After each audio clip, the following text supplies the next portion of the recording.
So those are the adverse effects of proton pump inhibitors. Next we have to learn the H2 blockers. Generally the H2 receptors increase the gastric acid secretion. By using the antagonist, we block the H2 receptors of parietal cells by using the H2 blockers like cimetidine, ranitidine, famotidine, and by using these antagonistic we decrease the block the H2 receptors and decrease the gastric acid secretion, right? So cimetidine is the prototype drug and was the first H2 blocker. So when we compare the cimetidine with ranitidine, so cimetidine is the prototype drug and is used first, and it is very less potent. So as it is less potent and it is shorter duration of action and is enzyme inhibitor, increases the prolactin secretion and crosses the blood-brain barrier. These are all the not the suitable effects, right? So these are most suitable, and it is when compared to ranitidine, cimetidine have all disadvantages, and ranitidine have all. So because of the advantages, as it is more potent and it is of longer duration of action, because of longer duration, patient can survive with one tablet, right?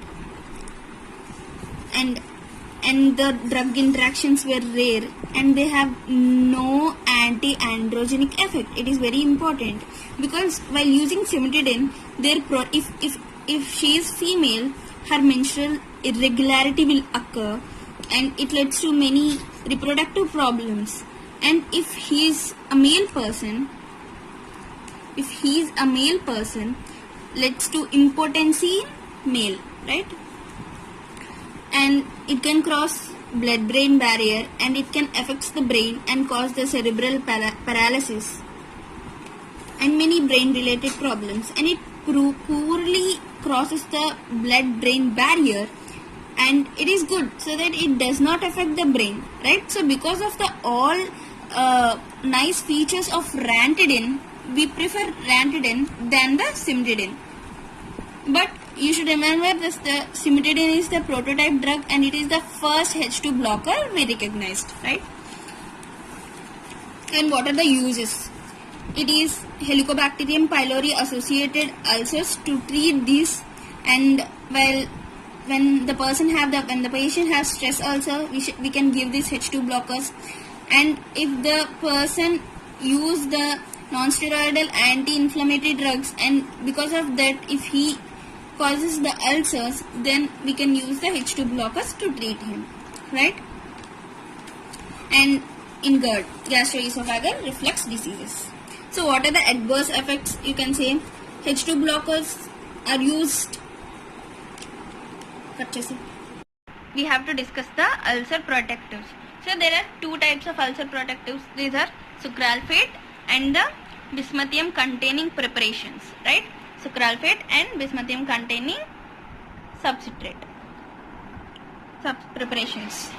So sucralfate, it is a complex aluminium hydroxide and sulfated sucrose. It is a combination of aluminium hydroxide and the sulfated sucrose. So these preparations undergo polymerization and form barrier against the acidic pepsine and protects the ulcers. Underlying ulcers, it protects a barrier against the acid and protects the ulcer to undergo further inflammation. And it stimulates the release of prostaglandins. What these prostaglandins do?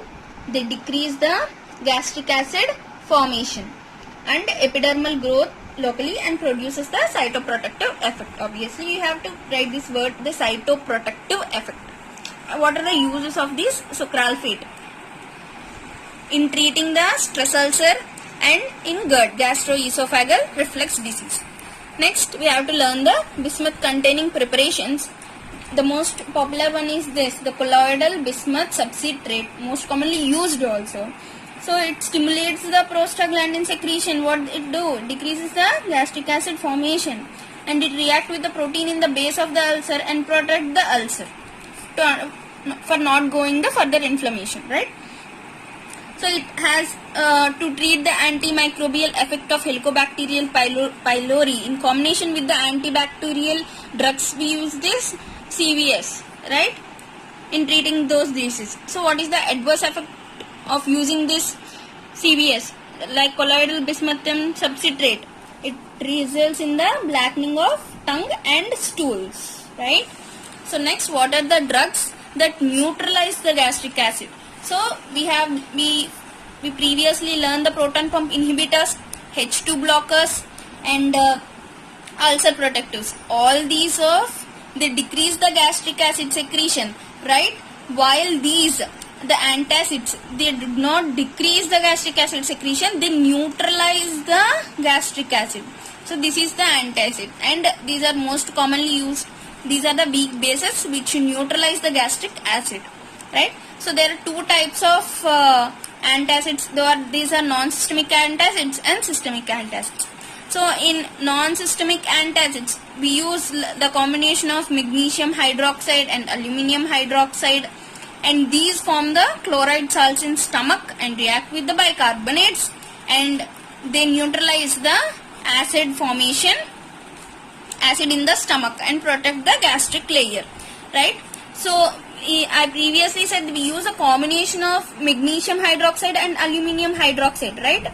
So each component have different functions. For example, if we use only magnesium hydroxide, it results diarrhea. If we use only aluminum hydroxide, it results in constipation. And the aluminum is very slow acting, whereas magnesium is very rapid acting. So by maintaining the equal amounts and by contracting these amounts, we can balance the composition, and we can we can neutralize the antacid, we can neutralize the gastric acid, and we can make the perfect antacid. So these are the non-systemic antacids. Coming to the systemic antacids. So what is the systemic antacids? It is the sodium bicarbonate. So it neutralizes the gastric acid, but duration of action is very short. The sodium bicarbonate duration is very short, and these sodium bicarbonates is not more suitable. Why? Because it is highly soluble. If it is highly soluble, it is rapid gut absorption is present, and it cannot neutralize the acid in the stomach. So it is not. So there are many disadvantages of systemic antacids. So we prefer mostly non-systemic antacids. So it is highly soluble, so it can't neutralize the acid in the stomach at maximum time, and it releases CO2. What causes the if the CO2 is released, it causes the abdominal distension and bleaching of the stomach, which can damage the mucosa of the stomach. So it is the another disadvantage. And it causes the metabolic alkalosis. It is also a disadvantage, and it can rebound the acidity of the stomach. So because of many disadvantages of the systemic antacids, we prefer non-systemic antacids, right? And anti-Helicobacterium pylori agent. So first we have to learn what is this bacteria which causes the Helicobacterium disease in the stomach. Helicobacterium pylori, it is a gram-negative bacterium, and it is in rod shape. It causes the gastritic, and it causes the gastric ulcers also, right? So how can we treat this? How can we treat the Helicobacterium pylori disease? So we can, by using the anti-Helicobacterium pylori agents like amoxicillin, tetracycline, clarithromycin, metronidazole, and tinidol, right? Generally, a 2-week therapy is more advisable, and it is more effective. So in combination with other drugs which we learned previously, the proton pump inhibitors, H2 blockers, and CBC, that are colloidal bismuthine subcitrate. By using along with these agents, we combine with these drugs and give the therapy. So there are 2 therapies that are advisable in anti-Helicobacterium pylori agents. Those are triple therapy and quadruple therapy. So what we use the drugs in triple therapy? Generally we use 3 drugs. These are lansoprazole, clarithromycin, and amoxicillin. What is lansoprazole? It is a PPI, proton pump inhibitor, which is advisable twice a day, BD plus you can see here, and it is advisable in 30 mg. And the clarithromycin and amoxicillin, these 2 are anti-Helicobacterium pylori agents, so antibacterial agents. and it is also advisable twice a day, 500 mg and 1 mg. So what is quadruple therapy? If the condition is severe, we advise the quadruple therapy. We use the omeprazole, which is a proton pump inhibitor, and colloidal CBS, which is a ulcer protective, and tetracycline, which is an antipyloric agent, and metronidazole, it is also an antipyloric agent. So after using these 4 drugs for 2 weeks, we advise the patient to take the proton pump inhibitor and continue it for 6 weeks. So this is the treatment we advise the patient who is suffering from this Helicobacterium disease.